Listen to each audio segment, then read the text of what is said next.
So I am really pleased to be here, particularly today with it being World Mental Health Day, Awareness Day.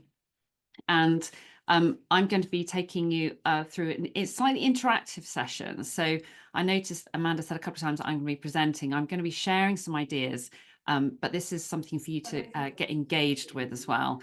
So you just give you a heads up, you are going to need a piece of paper and a pen or pencil. So make sure you've got something like that handy if possible.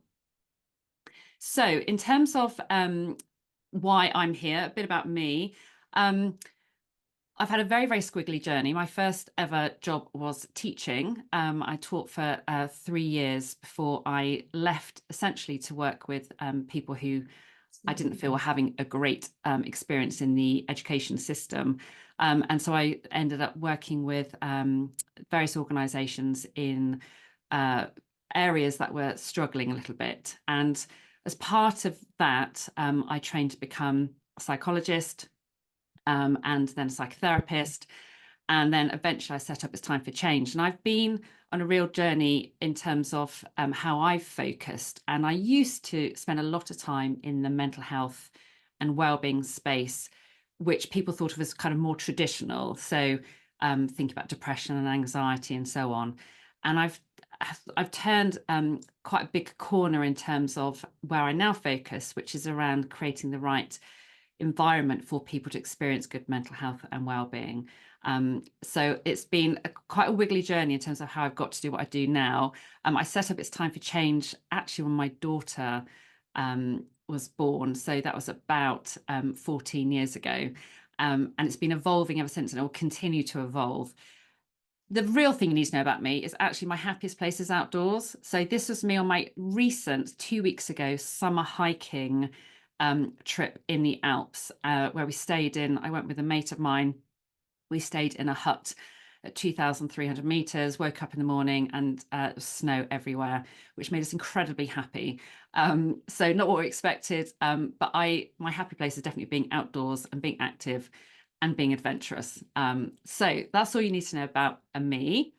What we're going to think about today is, well, obviously mental health, but I'm going to help you think about it in a slightly different way. So thinking about good mental health, mental well-being as being a product of what's going on in our environment.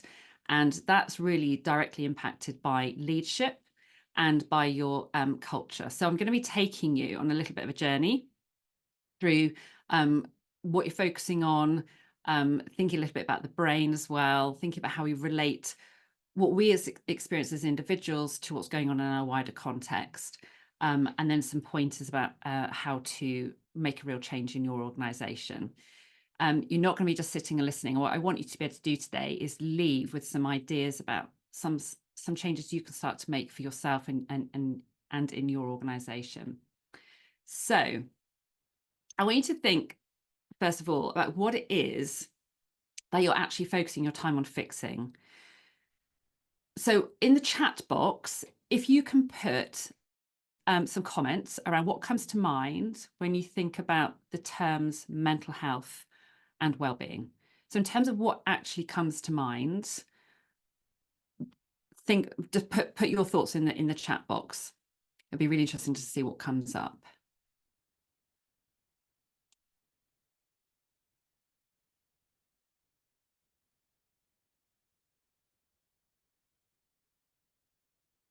Yeah, I like the energy, belonging. We've all got mental health. And then the sort of typical answers around stress as well, anxiety, work-life balance, and so on. So there's a whole range of different terms coming to mind. Stigma, still, unfortunately. And I think what we need to be mindful of is there are a number of problems when we just talk about mental health and well-being. So sorry, Guernsey Mind, because I know that that's obviously the space you're in. But when we just talk about mental health and well-being, particularly in organisations, there's a real sense of fatigue. It's a term that has been used much more over recent years, and for very good reason. But it's almost something that has been so used, there's been so much focus on it, that it feels like people are now beginning to switch off. And I'm part of a number of different steering groups um, to do with mental health and wellbeing in the workplace, and we're all noticing that that sort of trend. Also, when we're focusing on mental health and wellbeing, people tend to miss the correlation with performance. So when we just think about mental health and wellbeing, it still for some people can be a bit of a nice to have, rather than actually it's incredibly necessary for people to perform well. There's the issue around responsibility. So whose responsibility is it? And again, it's too easy for people to say, well, that's a mental health wellbeing thing, so that belongs to that person over there who sits in that particular role. And actually, it should be everybody's business. And then care washing, which in that sense of we're going to have these initiatives in place, or we're going to have these particular provisions, which actually just covers up the fundamental problem, which is around providing a healthy culture. So you can add on always nice to haves, but if it's not within a really healthy culture in your organization, it's not actually doing what it should be doing. And care washing is now beginning to alienate employees. People are beginning to get quite wise to that, and sort of a bit frustrated with it. So for me, it's around flipping mental health and wellbeing on its head, and thinking about that as a product, a sort of byproduct of a healthy culture. So instead of thinking specifically about mental health and wellbeing, and perhaps some things come to mind, such as stress and anxiety, is thinking about actually what do we need to do in order to create the right environment for us to be able to be healthy and to perform well, which ultimately is what we all want. So what I'm going to take you through now is a bit of an activity, and this will be where I would like you, if possible, to get a piece of paper and to draw a cross on your piece of paper with a box in the middle. And I'm going to take you through, this is an activity that there's something that a psychologist called Ross McIntosh developed. I've adapted it for the purpose of today, but it's going to help us think about actually how you are actually showing up, how you're actually doing, and what you want to work towards. And I think when we think about our organization and we think about mental health and well-being, we tend to think of it as kind of this global thing, like what do we do across our whole organization.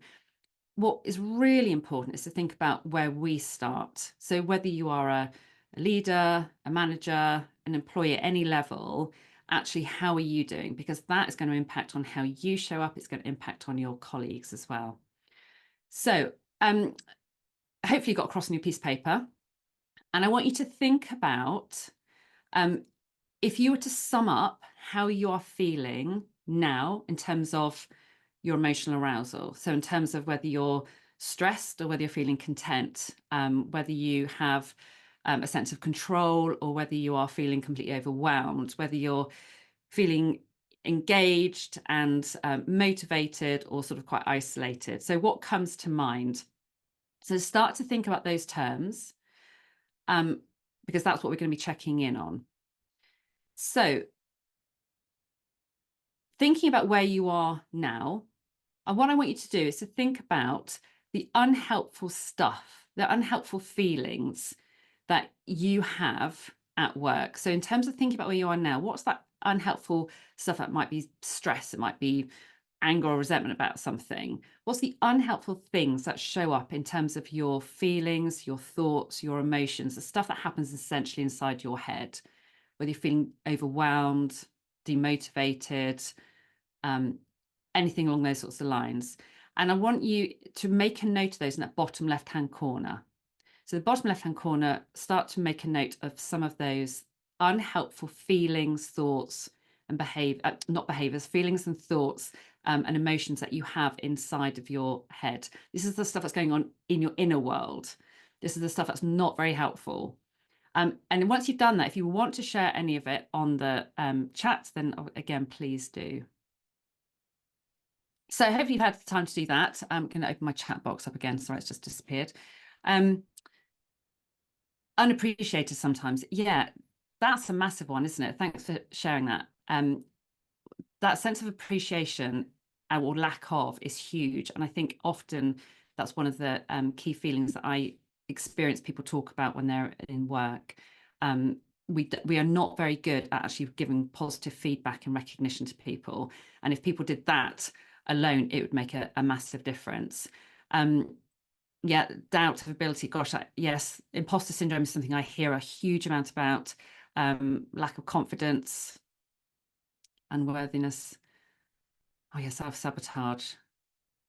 And a lot of these, I think, will be maybe familiar to you or certainly familiar to people around you. So what I'm going to ask you to do next is we move on to think about what is bottom right. So to think about how that impacts on your energy, on your clarity of thinking, on your ability to be creative, your ability to solve problems. Think about what your responsibilities are at work, and think about how that stuff that's going on inside your head actually impacts on how you show up. So this is actually not how you want to show up. This is actually the reality. And I want you to start making a note of those in the bottom right. And add to that, not only the impact on your work, but just how you show up in terms of your unhelpful behaviors. So what sorts of things might come to the surface when you're experiencing some of those feelings, emotions, and thoughts that are also unhelpful? So it might be being snappy, it might be withdrawing, it might be avoiding the challenging conversations that you need to have. It might be sort of putting off some of the tricky tasks that you should be engaging with. So start to make a note of some of those thoughts in the bottom, or some of those feelings in the bottom right. Yeah, procrastination. A couple of people said that. Yeah, the negativity rippling out to other people is a where we are, the how we show up has such an impact on not only us but people around us, and that's why it's really important to start with getting ourselves right. And I think what's really interesting, there was a report by Gallup in 2023, and they polled over 2 million workers from over 160 countries, and found that workplace stress is at an all-time high. And they found that 44% of workers were experiencing high stress levels every single day, which is huge. So not just some stress, it was defined as high stress levels. And 21% are experiencing anger on a daily basis. If you think about that, that's not the stuff that you need for your business to perform well. That's not the stuff that you need for your company to be the place you want it to be. So we really do need to think about how we are changing the environment so that people can think differently and behave differently. Before we go on to do the next box, I'm going to just give you a whistle-stop tour of the brain in terms of that high emotional arousal. When you think about the feelings, the stress, and so on that we talked about in the bottom left of that quadrant, when our emotional arousal increases, it reduces our ability to think clearly. So our cognitive function drops considerably. We just don't have the capacity to think clearly and to be creative and problem solve and so on. And what happens then is we end up having what people sometimes refer to as black and white thinking, where we put spotlights on the problem. All we can see is the problem, and we can't really see, we don't have a searchlight to look at the other options and see other perspectives. We end up just looking at the problem. And our imagination is our most misused resource. So if I was to say to you to imagine being stuck on a desert island in the middle of the sea, and there's just you there, some people might think, oh, that sounds like bliss. I could be in my hammock reading a nice book, and I've got no children around. For other people, they might think, gosh, I'm going to starve to death, or I'm going to get sunburnt, and so on. And our mindset really shifts depending on our emotional arousal. So if our emotional arousal is high, it just brings out the behaviors that you've just identified in that bottom right of that quadrant. So think about, do you know what your early warning signs are? Do you know what your signs are, either in your behaviors or in your thoughts and your feelings, that where you can tell that your stress levels, your emotional arousal is beginning to increase? Because if you can pick those up, then you can start to do something about those. And also, do you know what your triggers are at work, in the workplace? So when you are in work, do you know what those things are that are causing your emotional arousal to increase? And I deliberately call it emotional arousal rather than stress or anxiety, because for everyone, we experience different things. So, and then obviously the important question is, what do you do to reduce those? Once you're aware of them, do you know what they are for your team? Do you know what they are for the people around you? Because as soon as we're aware of early warning signs, we can help each other identify them. As soon as we're aware of what the triggers are, we can start to reduce them in the workplace, and that has a direct impact on how people are showing up and performing. Okay, before we go back to our quadrant, I've got an activity here, which we're going to have a bit of fun with. I'm going to give you a word in a moment, for example, brick. And I'm going to ask you to come up with as many different possible uses of that word that you can think of in 20 seconds and to make a list.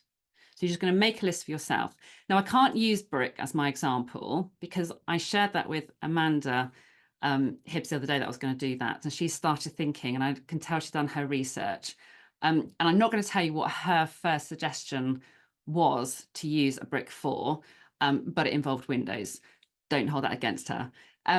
So I'm going to give you a word in a moment. I'm going to get my timer, and I'm going to give you 20 seconds to jot down as many different uses of the word brick as you can in 20 seconds. Okay, so are you ready? I'm hoping you've got some paper ready.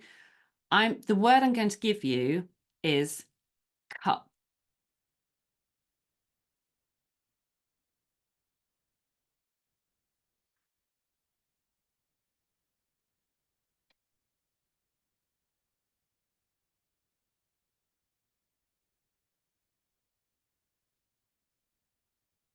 Okay, and stop there. And if you are happy to, just add that up. If you want to share it in the chat, how many, just out of interest, because I'm just being nosy, how many words did you, or how many uses did you come up with for a cup?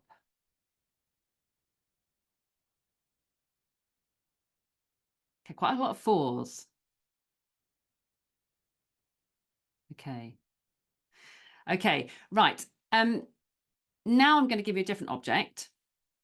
And what I'm going to do is at the end of this, I'm going to embarrass someone. I'm going to pick someone at random. I'm going to ask them to join me on screen. So you've got to get ready for your camera to come on and join me on screen.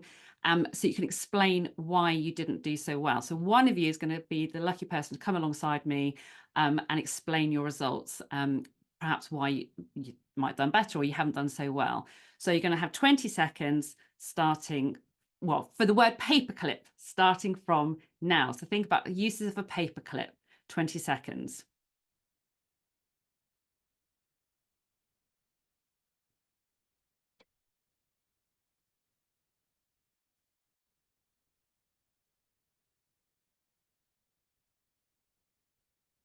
And then stop. And I want you to, again, add that up. Now, it could be actually that a paperclip is far easier to think of uses for. And in my mind, it's definitely easier to think of uses for a paperclip in terms of variety of ways of using it. But I want you just to think about what was going through your head when you were trying to think of uses for a paperclip. So in terms of what's going through your head, was it just how can I use a paperclip? Or were any of you thinking about the potential to be embarrassed, the potential for your camera to go on, the potential for having to explain, justify your score, whatever that was? And we need to be really aware of that mental noise, the amount of noise that we hold in our heads when we are going about a day-to-day task. So when someone has a task in front of them to do, what can actually happen during that time is that we are focusing on that, but in the back of our mind, we've got all those feelings that we just had examples of in the chat around, am I good enough? What's someone really going to think about this? Do I have clarity about what I'm supposed to be doing? What is it that they're actually after? all that kind of internal dialogue, all that mental noise that's going on distracts us from being able to focus on what we're doing. And someone called Sean Aker found a, there's a sort of positivity advantage. So the brain's 31%, or can be as much as 31% more productive when we're in a even just a neutral state compared to a negative or stressed state. So if you have that much of a potential advantage in terms of how productive your brain can be when you're in a neutral state versus a negative or stress state, imagine the advantage you can have if you're feeling enthused, if you're feeling motivated, if you're feeling positive and about what you're doing, if you have that sense of meaning and purpose, if you're connected with the people you're working with, it really does have a really significant impact. The amount, actually, you might want to put in the chat, anyone have an idea of how much mental noise can reduce your ability to process information by? What sort of percentage?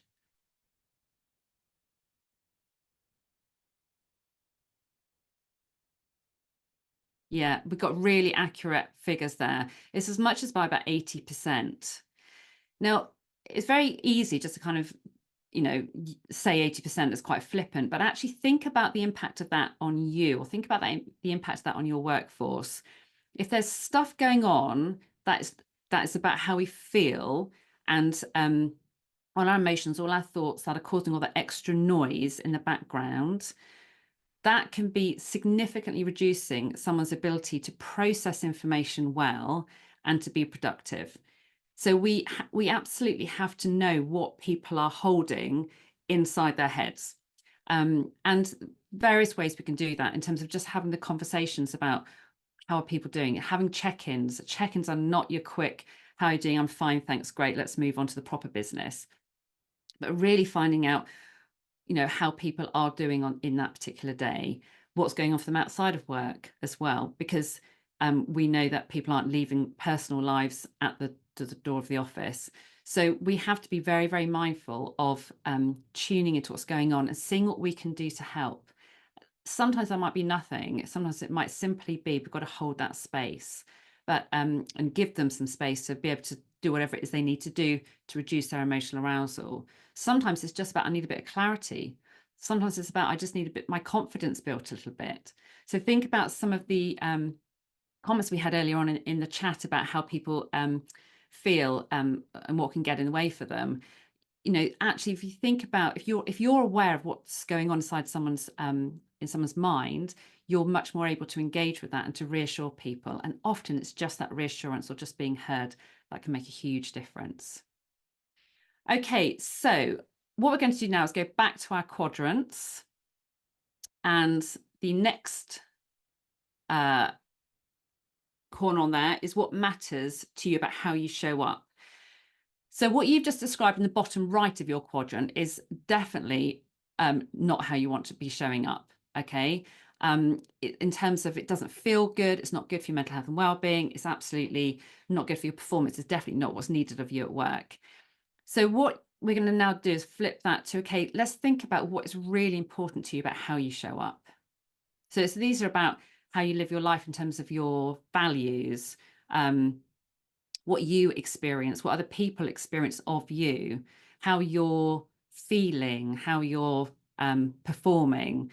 So I want you to start in that top left corner, writing down what matters most to you about how you show up. And this is not how you should show up. This is actually how you do show up, or how you want to show up.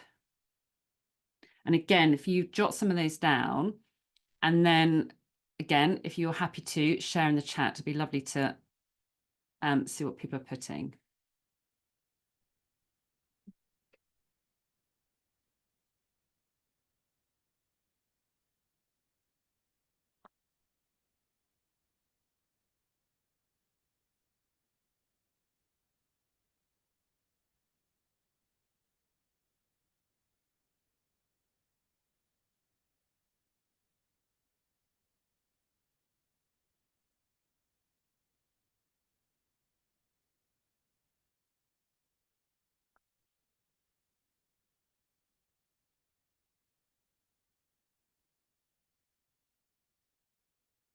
Got loads of really good ideas coming in.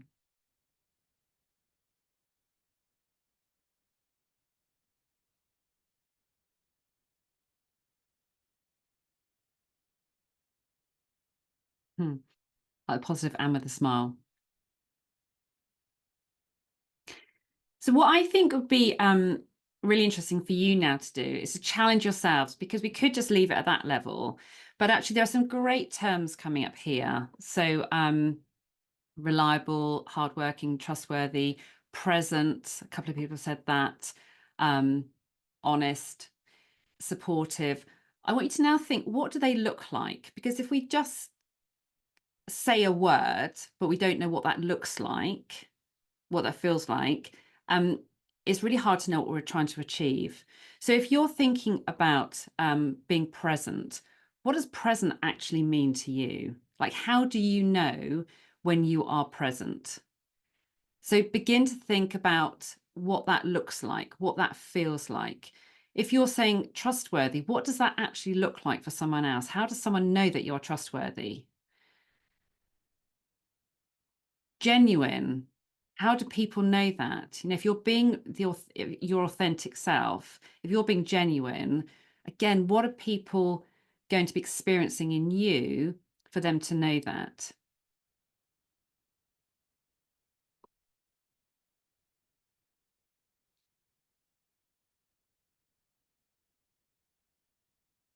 The more specific we can be in terms of how we um show what matters most to you, but then actually what that looks like, what that feels like, we can start to create an idea in our brains. We almost like create a template in our brains for us to match to.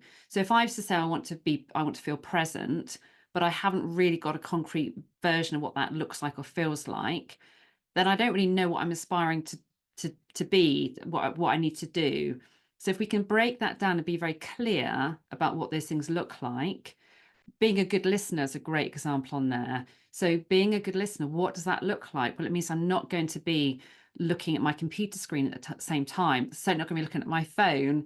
I'm going to be perhaps turning to someone, or if someone doesn't like me sitting opposite them, maybe go for a walk and talk. But I'm giving them my full time and attention. So being really clear about what that looks like. Okay, what I want you to then do is to think about that box in the middle. So the box in the middle is what gets in the way. Be as specific as possible. So is it that you don't have clarity about what's expected of you? Is it that you don't feel you've got the knowledge to be able to do what you need to do so that you can feel good about yourself? Is it that as your work, if you remote work and you're not in the office, are you feeling too isolated? Is your workload getting in the way?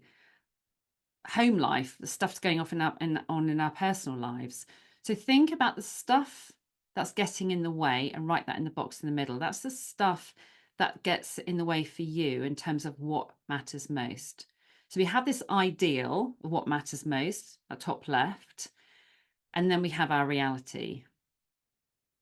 Workloads, no surprise there. Unachievable deadlines, yeah. And you don't have to share if you don't want to, but if you're happy to put something, distractions, absolutely. I was talking a webinar earlier this week about a company I worked with around stress. I did be doing some stress work, and one person talked about um, distractions for them that were causing huge amount of stress. And it's from MS. It was from Teams, so it was the computer constantly binging and bonging in the background with notifications, and it's incredibly distracting. In terms of mental noise, it was almost like overload. It's really hard to keep your brain focused on one thing, stay focused when you've got something else in the background trying to draw your attention away. As soon as that one person on that in that workshop talked about Teams, it was something that everybody, it's almost like opening the floodgates up. Everybody jumped on board and said, wow, we have exactly the same thing. It was something that was so simple to resolve. As soon as the leaders in that particular organization knew that that was what's causing a concern, they changed their policy, they changed their way of working, or expectations around when people had to be able to be being contacted, being notified, and when it was okay to switch off and have protected downtime and more focused time. So there are some really simple things that are in our control, but people don't know about them. I'm going to have a quick look at the chat about others' ideas. Too much noise, yeah. Oh, invest in earplugs, yeah. Leadership team, yes. You know, again, when we talk about mental health and wellbeing, it takes me back to what I was saying at the start of this session. We tend to, it's very easy to have certain things come to mind. Often, leadership is not one of those things that comes to mind, but leadership is a group of people who's setting the tone, who's setting your environment up to either provide what it needs for people to have good mental health and well-being, or it's undermining it. And so which is why I spend a huge amount of my time in that leadership management space. We need to really support those people to get this whole agenda right. The whole thing about managers being unsupported as well. Other people's negativity, we have to, that can be quite draining on us. Communication, there are so many things that we're all familiar with. Now, again, you are thinking about this from your perspective. So what gets in the way for you in terms of what matters most to you? These are some of your examples. Now think about the fact that you've got various other people in your team who will have different things getting in the way for them. Or it might be the same sorts of stuff, in which case those are definitely the areas that you need to get involved with to do something different. So the next thing, and possibly the most important bit, is what is in your power to do to move now towards the top right. So the top right is what could you do to move towards experiencing and expressing what matters? What are those small steps? Now, we are not talking about big scale change. I mean, you might have that in your control or in your power to do that, great. But actually, it's about the small changes that you can make to start to move towards what matters more to you. And it could be simple things. I was working with a group of leaders yesterday morning, and they were saying things like, actually, I just need to block out some time once a week in my diary for me to focus on development of the business. They're trying to step back. Some of the leaders are about stepping back rather than getting consumed in all the detail. They want to step back and be a bit more strategic, because at the moment they're just not managing to juggle everything that's on their plates. Someone else was talking about blocking time in their diary to have quality one-to-ones with everyone in their team once a week to talk through a particular resource they wanted to use, knowing that if they use that resource really well, it's going to ease the pressure on their particular manager, and everyone's going to be much more aligned in terms of how they're working and the sort of quality of their work. So it's really important to start thinking about what's going to help you become more aligned in terms of your actual experience. What helps you become more aligned with how you want to show up, what matters most to you about how you show up, and what those small steps. Think about the small things. So I want you to be as clear as possible and write down what some of your first steps might be, so that you can start to gain some control over your emotional arousal, keeping it low, and keeping yourself in the best place possible. I was going to give you a couple of minutes to do that. And again, if anyone can add any of their small steps to the chat, that'd be brilliant, because it's really useful to see what other people are kind of coming up with. And I think, again, when we start to shift our focus from the kind of doom and gloom and the negativity of like, gosh, it's just stressful here, isn't it? Or we're just all overworked and we're all overwhelmed, and just normalizing it and accepting it. When we shift that problem focus to a more solution focused approach, which is, okay, what is in our control? What can we do? It really changes people's energy. It changes their mindset. And hearing each other's ideas as well is really helpful in terms of being able to perhaps identify small things that you could do that you hadn't thought of. So do add to the chat if you've got any suggestions of the sort of very small steps that you can do to begin to shift your experience so that you show up and you experience much more what you want to experience, and not the sort of stuff that's the bottom half of your quadrant. And then I want you also to think about this whole quadrant in a sort of organizational context, because you've just done this for yourself. But imagine however many people you have in your company, every single person would have their own version of their quadrant. So you have to be very mindful. There is a whole lot of stuff going on. And some of that, if you are a leader or you are a manager, you have that within your control, within your power to be able to do something about shifting people away from the bottom half of that quadrant, which is the unhelpful stuff, more towards the top. But also, whoever you are, whatever level you work at, this is about making sure you are getting yourself in the right place. So think about, if you're as part of a team, how much thought have you given to how you operate as a team? How much thought have you given to actually what's helpful from your colleagues and what's unhelpful, what's working well now and what isn't working so well? If you don't give time to think about actually the connection you have in your team, and being able to support each other and knowing each other really well, knowing each other's stories about what motivates you, what you find challenging, that sort of thing, you can't really bond as closely as you otherwise might. And the power of doing that really can't be underestimated. An example of that is I worked with a company called Howarth, with Jim Liptrot as their MD, and we spent a whole day with the leadership team working through just hearing each other's stories, getting to know each other's motivations for what they do. Why do they want to be a leader? What are they wanting from the leadership team? What gets in the way of them showing up and being their best self? What do they need from each other to be able to work really well? What's working, what isn't working? Just that space that we don't normally engage with because we're too busy doing what people think is the proper work. But that day, Jim fed back and said that he is undoubtedly one of the most positive sort of development days his team had had.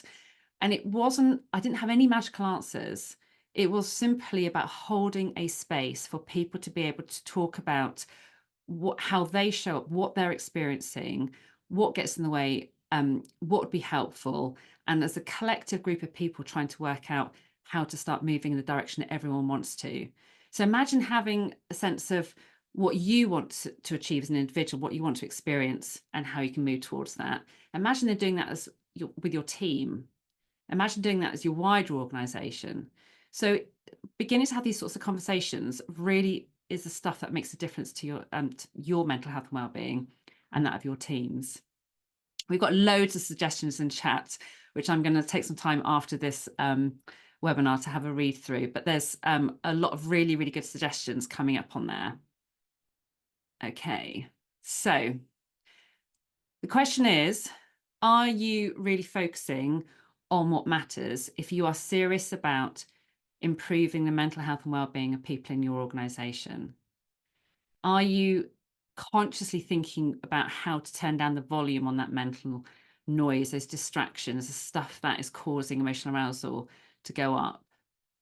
Are you really consciously trying to think about how to improve performance, improve people's sense of their ability to thrive, I guess?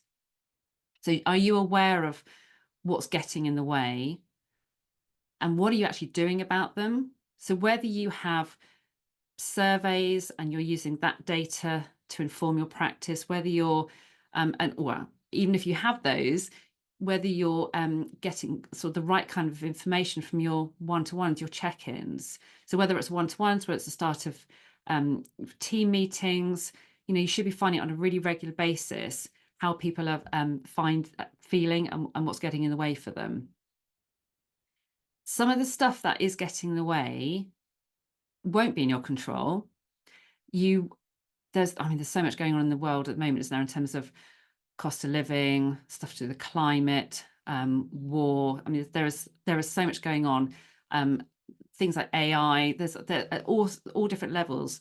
There is a lot of change in our world right now, and a lot of that is causing people quite a lot of unrest and a sort of feeling sort of uncertain about things. And those are some issues that you might not be able to support with, but just being able to acknowledge them, being able to just express them and talk about, gosh, it just feels hard, is really important, rather than just, well, it's not in my control, so I'm just going to ignore it. So again, it goes back to just being human and having the time to connect with people and the time to hold that space so that people can really check in. And that's the bit that your leaders and managers need to be given time to do, and they need to be upskilled to do. Um, think about what you in your organization are rewarding. So for those leaders, those managers, or for you in your role, if you're not in one as a leader or manager, what is it that you get rewarded for? What is it that you get recognized for? Because it's that stuff that people be motivated to do. If people are being recognized and rewarded for giving time to have quality check-ins, being able to create psychological safety in their team, knowing how to do that, it being recognized, people feeding back, if that's being recognized and rewarded, it will drive more of those behaviors. But unfortunately, lots of companies are wanting to have a thriving workforce with good mental health and well-being, but they're not actually recognizing that in terms of what they're driving people to do. So you need to have a really clear idea about what it is you want as an organization, what it is you want as an individual. And if you're wanting managers and leaders to do more, you cannot leave it to chance. There's a survey done, I think it was 69% of workers said that their manager had as much impact on their mental health as their partner. And that was the biggest contributor to impact on mental health. There was nothing else that was causing more impact on the mental health. That's significant. So we choose who we have as a partner. We don't choose our manager. So if you're wanting to have the best relationships and the best impact on people's mental health, you've got to get that manager right in terms of their ability, their confidence, their skill to be able to do what's needed in terms of having the conversations. You've got to collectively take responsibility for mental health and well-being. And so there are a couple of different things you can do to go about that. One is to, again, provide that space and create that expectation through thinking about what you're rewarding. One is to equip your people. So, do they know how to have good conversations? There were some suggestions in the chat earlier about we need to be good at listening. What does good listening look like? What about the people who find that quite tricky? I know lots of managers who are anxious about asking how people are doing because they might not be able to answer the questions or know what to say. Actually, that's a really simple problem to overcome.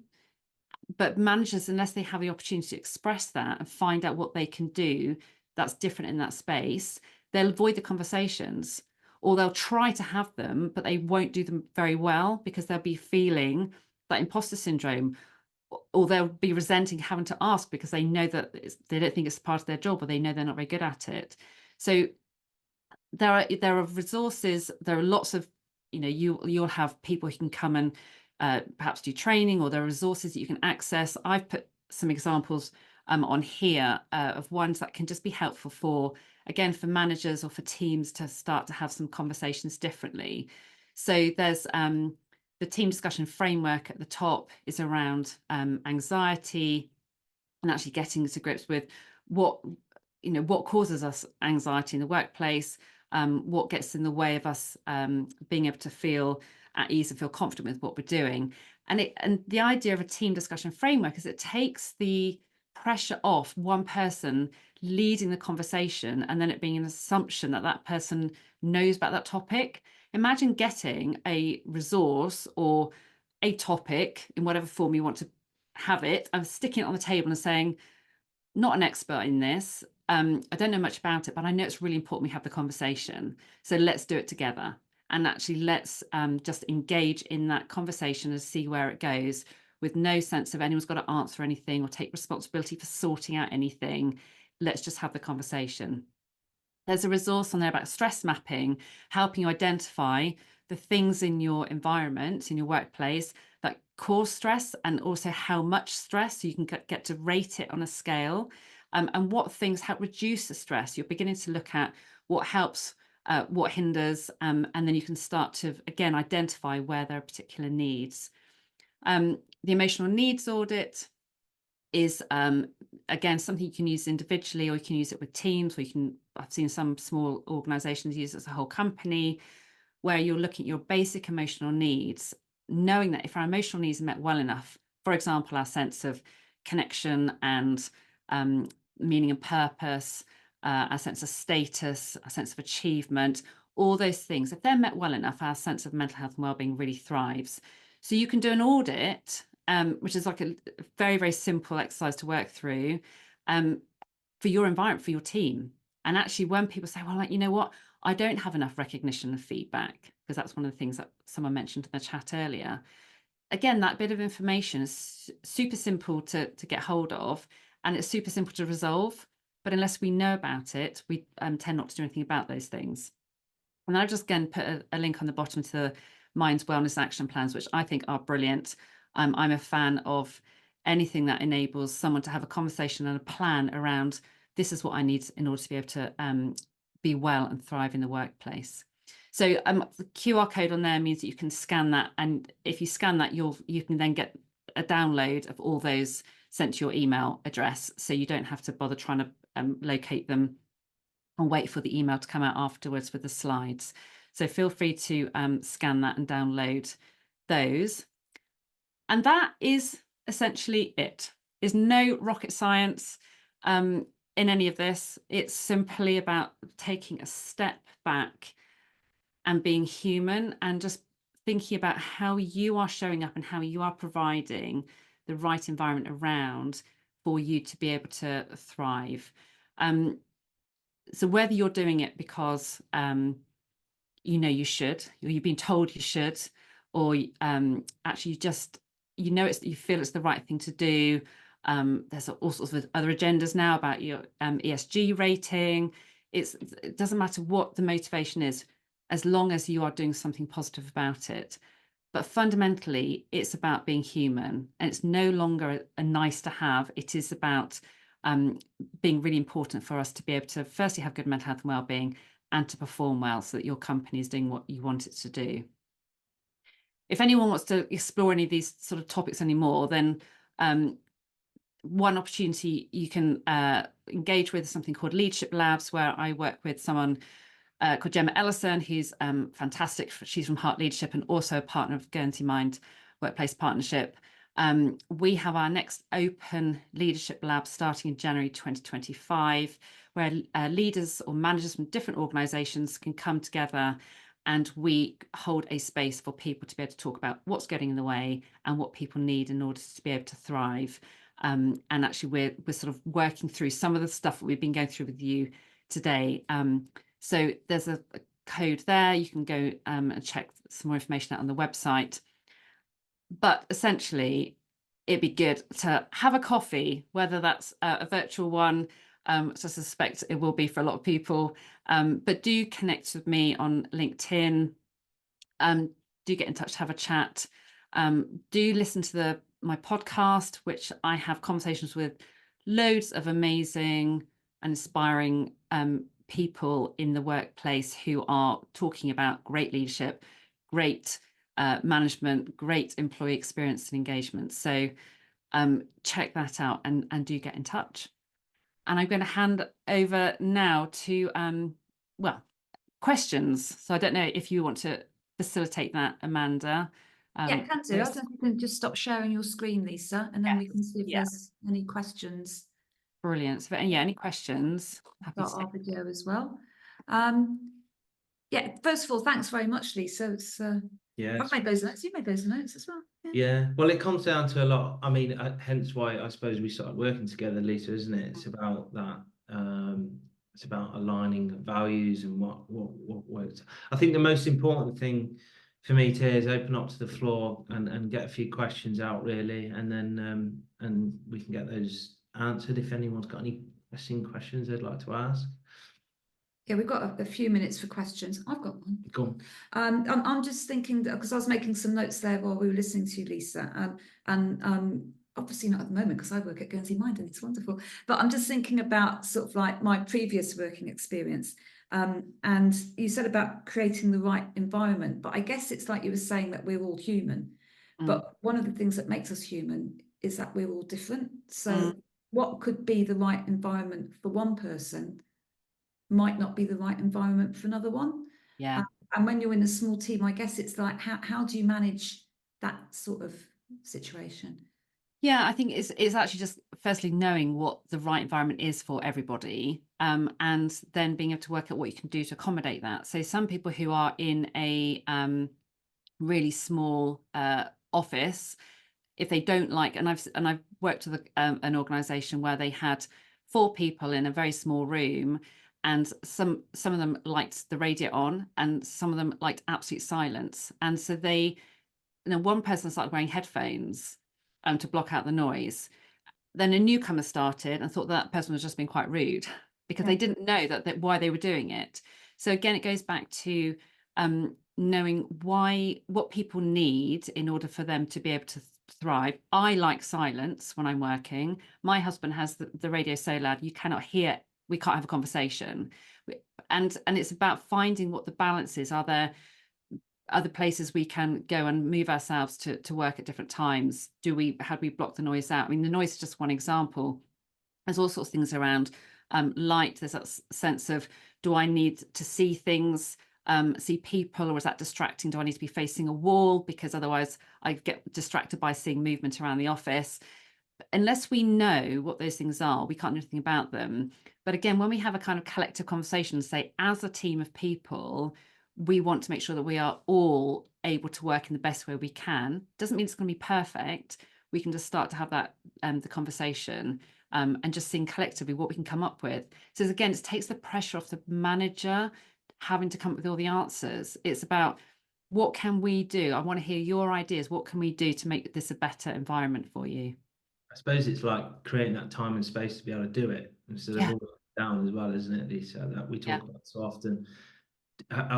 Do we have capacity to do this stuff, or as the unintentional culture of head on, impacting actually our ability to concentrate on what is important and creates good mental health. And what I think we need to push across it, and this is why we developed all this, is that performance. We're all looking for performance in the workplace because that's essentially what it's there for. But it does link. There is a crossover. Yeah, and I think one of the biggest barriers I see to people kind of getting the mental health well-being bit and performance bit right is that, and I talk about sustainable performance, because we can all perform, we can all work ridiculous hours and so on for a certain amount of time, but then we get to a point where actually it's not sustainable. But it's become too normalized, it's become too accepted. It's like we just work in this particular company or this particular industry, and therefore stress is just part of the job, and ridiculous workloads are just part of the job. And actually we have to challenge that, and if people are serious about keeping people's health in a good place and enabling them to continue engaging long term so that it's sustainable and performance stays high and your reputation is good, then we do have to start thinking about how we address some of those issues. I think we might have. Do we think we've got time? Does anyone like to? I don't know if anyone's noticed in the chat, but Joe did call me out on that one. I had remembered you were there, Joe.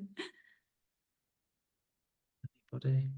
I like that from Joe on here on the chat about sharing individual signs of stress. I think when people are able to say, actually, you know what, when I feeling stressed or my emotional arousal starting to go up, I start to, I don't know, bite my nails or fiddle my hair or drink more coffee or whatever, or I'm snappy or whatever it is.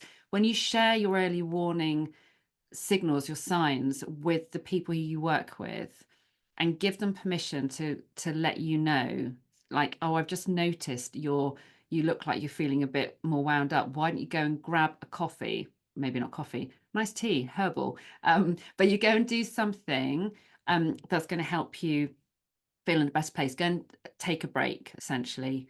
You can, alongside your early warning signs, you can also have something which is around your early warning, your early strategies. So again, what I need to do to calm down, which might be going and get some fresh air and a walk, might be very different to someone else's idea what they need. So just having these conversations, just normalizing it. Well, thank you. I mean, it's probably time to wrap up now, Yeah. but I mean, Lisa, thank you so much. I mean, I think we've all taken so much from it. I mean, there's emotional intelligence piece in there, which is so important for our own development, isn't it? I mean, our self-awareness. But what we'd like to do is just thinking on to next year, we've got Jem Ellison and Lisa LLoyd coming over, and they'll be delivering on the 6th of March a sort of work, it's open labs, isn't it? Yeah, Really, yeah. a workshop. We'll be sending invites. Well, keep your eye out for it. We'll be sending invites, and we're just developing that now. But save it in your calendar, 6th of March, because you can actually get involved in one of these things. And I can tell you they're an excellent leadership program. Real safe space to go and deep dive into some of these things we've spoken about today. We've recorded this webinar, so it will be available. There was something about the QR code, so don't worry, we'll get all of that stuff out to you. If anyone would like to contact us, we work in partnership with Lisa, and if you don't have to do this on your own. That's why we've created the partnership, because it is difficult. If it was easy, we'd all be doing it, but sometimes the simplest things are the hardest thing to get over the line.